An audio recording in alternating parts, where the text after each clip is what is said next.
Uşaqlıq boynu yetməməzliyindən əziyyət çəkən bir pasiyentimiz bizi bu arada TikTok'da görüb ki, bizim bu işlər üzrə çox yaxşı uğurlarımız var və bizə müraciət edib. Bəli, buyurun, baxın, zəhmət olmasa. Bizə müraciət edib, 20 həftəlik hamiləlik, uşaqlıq boynu, yəni servikometri olub, qızımız əlbəttə ki, ağrılarla gedibdir. 28 milli, düzdür, daxili dərik belə genişlənir. Bu çox önəmlidir. Yəni, internalın genişlənməsi, internalın, yəni daxili dərin genişlənməsi artıq vaxtından qabaq doğuş riskinin ən acil göstəricilərindən biridir. Və yenə də müalicəmizə başladıq. Baxın, bu arada tikiş atmamışam hələ.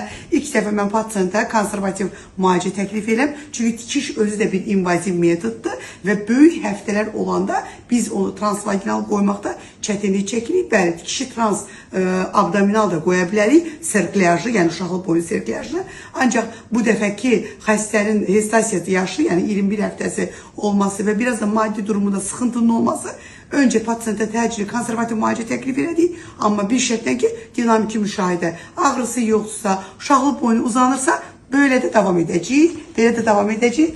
Və bu da nəticəmiz. Şükürlər olsun, uşaqlıq boynu bağlı və artıq serviksimiz 35 milli. Baxın, cəmi bir həftənin içərisində bu nəticəni aldıq. İnşallah davam edirik. Düşünürəm ki, 38'e çatacağıq Allah'ın izniyle. Pasiyent de bizim dediklərimizdir. Yaxşısınız indi. Yaxşıyam. Aha, sevinclisən. Bu arada təzyiqin də vardı. Təzyiqlər normal olur. Normala düşüb artıq 106, 110, 110, 60. Super. Əvvəl 140 idi. Əla, bəli. Baxın, preeklamsiya gedirdi qızımız. Artıq təzyiqlə gəlmişdi. Bu sıxıntılar da uşaqlıq boynunu vaxtından qabaq açılmasına, qısalmasına gətirib çıxarda bilər. Ona görə də əziz hamilələr çalışın. Yaxşı savadlı mütəxəssis tərəfindən hamiləliyinizi normal təqib etdirin. Yəni 9 aylıq hamiləlik dönəmində ən azı 7 dəfə ginekoloqunuzun kontrolündə olun.